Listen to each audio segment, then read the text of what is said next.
Everybody, నా పేరు లావణ్య, మా హస్బెండ్ పేరు రామ్. మేము వెకేషన్కి అల్బేనియా వెళ్తున్నాము. మేము ఎలా ట్రావెల్ చేసాము, అల్బేనియాలో ఏ ప్లేసెస్ విజిట్ చేసాము ఈ వీడియోలో మీకు చూపిస్తాము. మేము న్యూకాసిల్ యూకేలో ఉంటాము. మాకు న్యూకాసిల్ టు అల్బేనియాకి డైరెక్ట్ ఫ్లైట్ లేనందున మేము లూటన్ నుండి అల్బేనియాకి ఫ్లైట్ బుక్ చేసుకున్నాము. ఇప్పుడు లండన్ కింగ్ క్రాస్ స్టేషన్కి బై ట్రైన్ స్టార్ట్ అయ్యాము. ఫ్లైట్ ఆఫ్టర్నూన్ ఉండడంతో మేము మార్నింగ్ 6కి ఇంట్లో నుండి స్టార్ట్ అయ్యాము. బ్రేక్ఫాస్ట్ ఏం చేయలేదు, ట్రైన్లో ట్రాలీ సర్వీస్లో ఏమన్నా తినొచ్చులే అని చెప్పి. ట్రైన్ స్టార్ట్ అయిన 1 అవర్కి ట్రాలీ సర్వీస్ మన సీట్స్ దగ్గరికి వచ్చింది. ఇందులో మనకి hot drinks, fizzy drinks, soups, porridge, snacks and croissants లాంటివి అవైలబుల్ ఉంటాయి.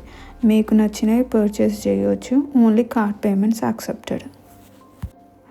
బ్రేక్ఫాస్ట్ చేశాక బోర్ కొడుతుంది అని చెప్పి నేను కొన్ని వీడియోస్ షూట్ చేసుకున్నాను ట్రైన్లో. ఆల్మోస్ట్ 3 అవర్స్ జర్నీ తర్వాత మనం లండన్ కింగ్ క్రాస్ స్టేషన్కి రీచ్ అయ్యాము. ఇక్కడ హ్యారీ పాటర్ స్టోర్ ఉంటుంది అండ్ ప్లాట్ఫామ్ 9 and 3/4 దగ్గర ఫోటో దిగడానికి ఇంత క్యూ ఉంది చూడండి. ఇప్పుడు సెయింట్ పాన్క్రాస్ ఇంటర్నేషనల్ స్టేషన్కి వెళ్ళాలి, which is just 3 minutes walk from London King Cross station to catch Luton airport train.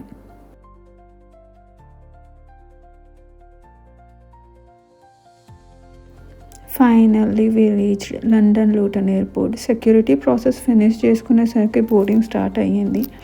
మా హస్బెండ్ కొంచెం ఎక్కువ ఎక్సైట్ అవుతుండే.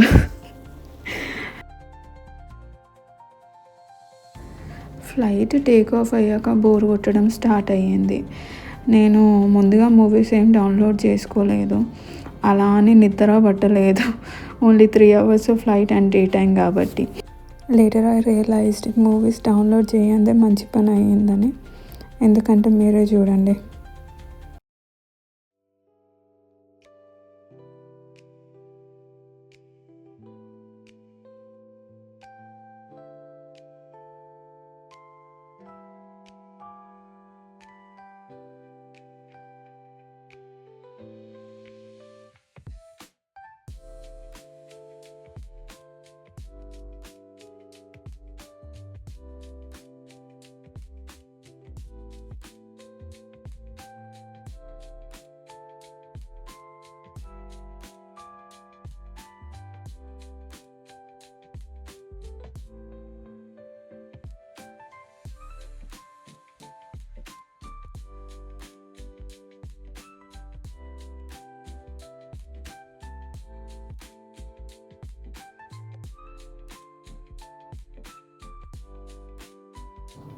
ఐ హోప్ నాతో పాటు you guys also enjoyed watching those views.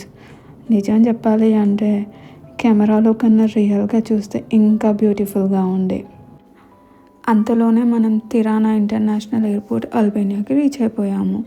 ఇక్కడ తొందరగానే సెక్యూరిటీ చెక్ అయిపోయింది. ఇంటర్నెట్ అండ్ కాల్ యాక్సెస్ కోసం ఫస్ట్ మాకు సిమ్ తీసుకోవాల్సి ఉండే. సో ఎయిర్పోర్ట్లోనే మనకి కొన్ని ఫోన్ నెట్వర్క్ స్టోర్స్ ఉన్నాయి. సో ఈజీగా సిమ్ దొరికిపోద్ది అండ్ ఇమీడియట్గానే యాక్టివేట్ అయిపోయింది సిమ్. బిఫోర్ హోటల్ చెక్-ఇన్ కంటే ముందు మేము ఫస్ట్ తినేసి చెక్-ఇన్ చేసాము అని అనుకున్నాము, ఎందుకంటే ఫుల్ ఆకలితో ఉండే. సో KFCలో తినేసి దెన్ బై క్యాబ్ మనం హోటల్కి రీచ్ అయిపోయాము. హోటల్ రిసెప్షన్లో వెయిట్ చేస్తూ ఉన్నాము చెక్-ఇన్ చేయడానికి. అప్పుడే హోటల్ స్టాఫ్ వెల్కమ్ డ్రింక్ తెచ్చిండే. మా హస్బెండ్కి టేస్ట్ చేయాలని ఆతృత ఎక్కువ అవుతుంది అండ్ తను నాకు ఫ్లేవర్ ఎలా ఉందని ఎక్స్ప్లెయిన్ చేస్తూ ఉన్నాడు. And finally we are checked into our room.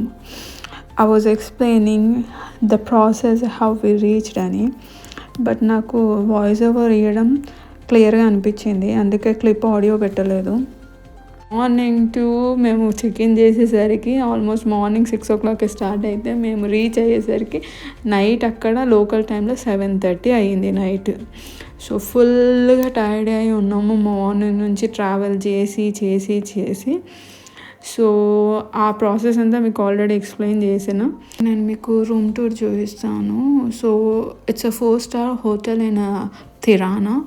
So మనకి ఎంటర్ కాగానే లెఫ్ట్ సైడ్ ఒక cupboard with a safe and a dressing mirror, then ఒక TV and normal landline phone and ఒక ఫ్రిడ్జ్ ఉండే మనకు. అందులో కొన్ని drinks and food like chocolates ఉండే. సో మనం ఏమన్నా వాడుకుంటే మాత్రం చెక్అవుట్ చేసేటప్పుడు పే చేయాలి, వాటి అమౌంట్ ఎంత ఉంటుందో అంత పే చేయాలి. అండ్ 2 pairs ఆఫ్ స్లిప్పర్స్ ఇచ్చారు మనకి రూమ్లో వేసుకోవడానికి. దెన్ మనకి coffee, sugar and a kettle and ఒక వాటర్ బాటిల్ ఇచ్చారు వాళ్ళు. ఎవ్రీడే 1 వాటర్ బాటిల్ ఇస్తారు వాళ్ళు, ఇస్తా అన్నారు. Double bed. అండ్ ఇక్కడ మనకి right side washroom ఇచ్చిండే.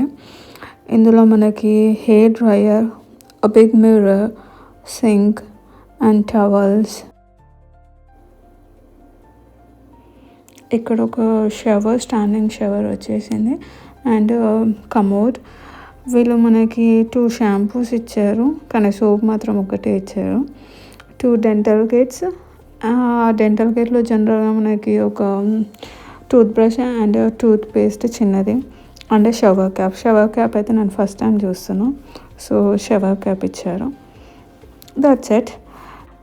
Room tour record చేసిన తర్వాత మేము కూర్చొని మా జర్నీ ఎలా జరిగింది ఏంటి అని మాట్లాడుకుంటున్నాము. టయర్డ్ అయిపోయినా మార్నింగ్ నుంచి 6 o'clock నుంచి జర్నీ చేసి మళ్ళీ మాకు 7:30 అయ్యింది ఇక్కడ రీచ్ అయ్యి చెక్ ఇన్ చేసేసరికి. సో రేపు మళ్ళీ మార్నింగ్ 5 o'clock లేసి మా టూర్ గైడ్ వస్తాడు పిక్ చేసుకోవడానికి. ఎక్కడ వస్తాడు ఏంది, 6 o'clock కల్లా మనం బయట ఉండాలి అని చెప్పి మా హస్బెండ్ చెప్తున్నాడు. So we were discussing that. ఇది మార్నింగ్ 6 o'clockకి మా రూమ్ విండో నుంచి వ్యూ అనమాట. సో మార్నింగ్ లేసి రెడీ అయిపోయి, సో నేను సన్ రైజ్ చూద్దాం అనుకున్నాను, కానీ సన్ రైజ్ కాదు, మొత్తం క్లౌడ్సే ఉన్నాయి అక్కడ. అండ్ నేను ఇంకా గ్రీన్ టీ చేసుకొని తాగేసి స్టార్ట్ అయిపోయినాం మేము.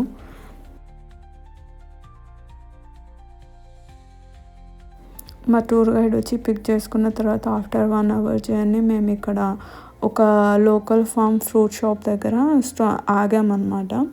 సో ఇక్కడ స్ట్రాబెర్రీస్ చాలా బాగుంటాయి అని చెప్పేసి మా టూర్ గైడ్ డ్రైవర్ తీసుకున్నాడు టేస్ట్ చేయించడానికి. చాలా బాగుండే. అండ్ అక్కడనే పక్కకి మనకి స్ట్రాబెర్రీ ఫామ్ ఉండే, నేను అవి షూట్ చేశాను. అండ్ స్ట్రాబెర్రీస్ అయితే చాలా డెలిషియస్గా ఉండే, చాలా అంటే చాలా డెలిషియస్గా ఉండే.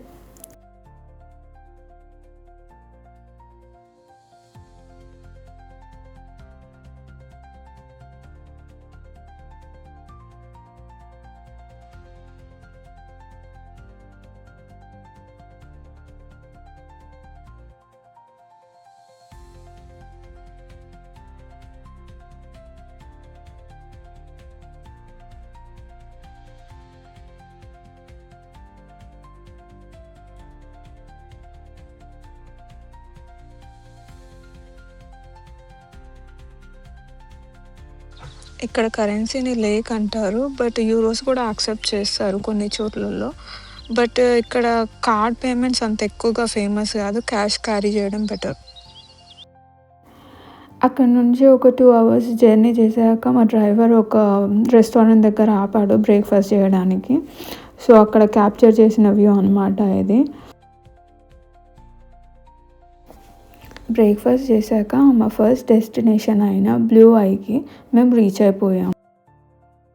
పర్వాలేదు తిను, ఎద్దున్నాక దున్ని సావాలా, మగాడన్నాక తిన్ని సావాలా సార్, అది నీకు అర్థం కాదులే కానీ తిను.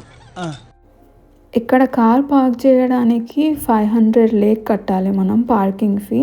అండ్ ఎంట్రీ టికెట్ వచ్చేసి 50 లేక్ ఉంటుంది పర్ అడల్ట్. ఆ టికెట్స్ అండ్ పార్కింగ్ ఎవ్రీథింగ్ మా డ్రైవర్ చూసుకున్నాడు. సో మాకేమీ సపరేట్గా టికెట్స్ కానీ ఇంకేం కానీ తీసుకోవాల్సిన అవసరం పడలేదు, మేము డైరెక్ట్ ఎంటర్ అయిపోయాం. మనకి బ్లూ ఐ పార్కింగ్ లాట్ నుంచి బ్లూ ఐ చూడడానికి బై వాక్ వెళ్ళాలంటే మనకి 20 minutes పడుతుంది. సో అదేమి పెద్ద స్టీప్గా లేకుండే, నార్మల్ పాత్వే లాగానే ఉండే, మనం ఈజీగా వాక్ చేసుకుంటూ వెళ్ళిపోవచ్చు. సో మాకు 2 options ఇచ్చిండే మా డ్రైవరు. మనకి ఐదర్ వాక్ చేసుకుంటూ వెళ్ళొచ్చు లేదా ఇలా ట్రైన్లో వెళ్ళొచ్చు అనమాట నడవలేకపోతే. సో 1 wayకి 3 euros ఛార్జ్ చేస్తారు ట్రైన్ అయితే. We chose to walk because నేచర్ని ఎంజాయ్ చేస్తూ వాక్ చేయాలని ఉండే. సో ఫైనల్లీ మనం ఆల్మోస్ట్ బ్లూ ఐకి రీచ్ అయిపోయాము. సో ఇక్కడ మనకి restaurant, cafe and these are the rooms అన్నమాట. సో ఈ ఫెసిలిటీస్ ఉన్నాయి. ఇక్కడ మీరు స్టే చేయాలి అనుకున్నా కూడా స్టే చేసే ఆప్షన్ ఉందన్నమాట. ఇక్కడ మీరు ప్రాపర్గా టైం తీసుకొని ఎక్స్ప్లోర్ చేస్తే ఈ ప్లేస్ చాలా బ్యూటిఫుల్గా ఉంటుంది. మేము ఇంకా కొన్ని ఏమంటారు ఎక్స్ప్లోర్ చేయడం మిస్ అయిపోయాము ఇక్కడ. ఎందుకంటే మాకు టూర్ గైడ్ మేము బుక్ చేసుకున్నందుకు మాకు టైం లిమిటెడ్ ఉంటుంది, ఇంకా వేరే ప్లేసెస్కి వెళ్ళాలి కాబట్టి. బట్ మీరు కనుక సపరేట్గా వస్తే టైం తీసుకోండి. బట్ మీరు అల్బేనియాలో కార్ రెంట్ తీసుకొని ఎక్స్ప్లోర్ చేస్తున్నట్టయితే మీరు ఇక్కడ సమ్ €10 కడితే కయాకింగ్ చేయొచ్చు అన్లిమిటెడ్ టైంకి, అండ్ హైకింగ్ చేయొచ్చు, అండ్ స్విమ్మింగ్ కూడా చేయొచ్చు. Not near the blue I, but కొంచెం ముందుకు వెళ్తే రివర్లో మీరు స్విమ్మింగ్ కూడా చేయొచ్చు. And we are just a minute away to see a proper blue eye view. Blue eye అనేది the natural water spring known for its deep blue water. ఇంకెందుకు late, పదండి చూసేద్దాం. ఈ వాటర్ స్ప్రింగ్ చూడడానికి మనిషి కన్ను ఆకారంలాగా కనిపిస్తుంది. అండ్ వాటర్ బ్లూగా ఉండడం వల్ల దీనికి బ్లూ ఐ అని పేరు వచ్చింది. దీని లోతు వచ్చేసి మోర్ దెన్ 50 meters, అంటే 164 feet కన్నా ఎక్కువ డీప్ ఉంది. బట్ ఎగ్జాక్ట్గా ఎంత లోతుందో ఎవరికి తెలీదు. దీని లోతు తెలుసుకోవడానికి వెళ్ళిన వాళ్ళు కూడా 50 meters కంటే ఎక్కువ లోతుకి వెళ్ళలేకపోయారు because of extreme water pressure.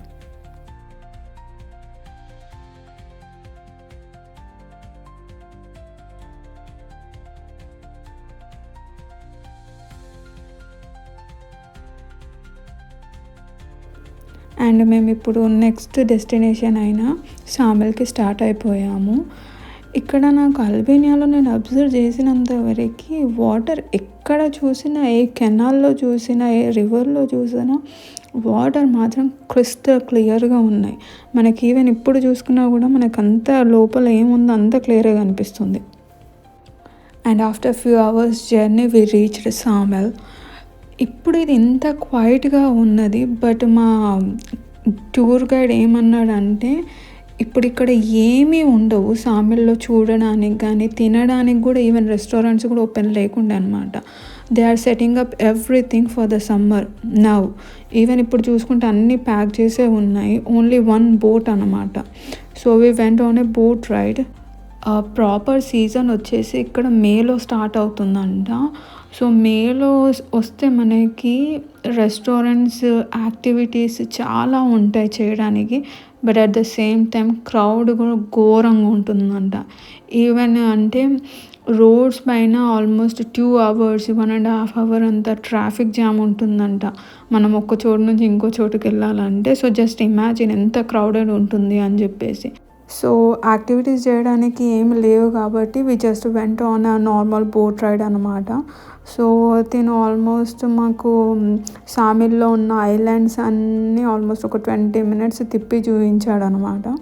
So చాలా బాగుండే, ఎందుకంటే క్రౌడ్ లేదు కాబట్టి కామ్గా ఉండే. ఇక్కడ సామిల్ టూరిస్ట్ అట్రాక్షన్గా హ్యాండ్ ఆఫ్ సామిల్ అనేసి ఈ ప్లేస్ ఉంటుంది. ఇక్కడ ఖచ్చితంగా ఫోటో దిగుతారు అందరూ. ఇక్కడ మీరు ఎక్కడ చూసినా పిల్లలు మాత్రము బాగా కనిపిస్తాయి. నెక్స్ట్ మేము సరాండాకి రీచ్ అయిపోయినాము.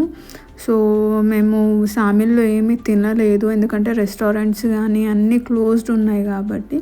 సో సరాండాకి వచ్చినాము. ఇక్కడ రెస్టారెంట్స్ అన్నీ ఓపెన్ ఉన్నాయి. బీచ్ మాత్రం చాలా బ్యూటిఫుల్గా ఉండే. ఫుడ్ తిన్నాక కొద్దిగా బయటికి అలా వెళ్ళి బీచ్ ఎక్స్ప్లోర్ చేద్దాము అని అనుకున్నాము. కానీ వెదర్ చాలా ఘోరంగా ఉండే, చాలా అంటే చాలా ఘోరంగా ఉండే. విండ్ చాలా చల్లగా కొడుతుండే. సో ఈవెన్ బీచ్ దగ్గరికి వెళ్ళి వాక్ చేద్దాము అన్నా కూడా అంత ఓపిక లేకుండే. మాకు ఫుల్ టైర్డ్ అయిపోయినాము తినగానే. ఇంకా ఇక్కడ నుంచి మేము మళ్ళీ బ్యాక్ టు హోటల్కి స్టార్ట్ అయిపోయాము. హోటల్కి రీచ్ అయ్యేసరికి నైట్ 8:30 అయ్యింది. తొందరగా వెళ్తే స్విమ్మింగ్ చేసి కొద్దిగా మసాజ్ చేయించుకొని హోటల్ రెస్టారెంట్లో తినేసేసి రూమ్కి వెళ్ళి ప్రశాంతంగా పడుకుందామని అనుకున్నాం. అంత ఛాన్స్ దొరకలేదు మాకు. Thanks for watching. ఈ వీడియోకి ఇంతే. See you in next video. Bye.